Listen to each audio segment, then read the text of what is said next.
Ayo tolong. Dah. Sikit. Cuba dia pula. Mak aku lah. Okay. Oh, itu ni lagi.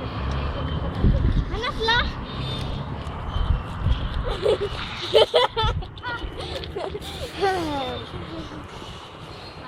Panas. Sakit botol. Bukan tangan.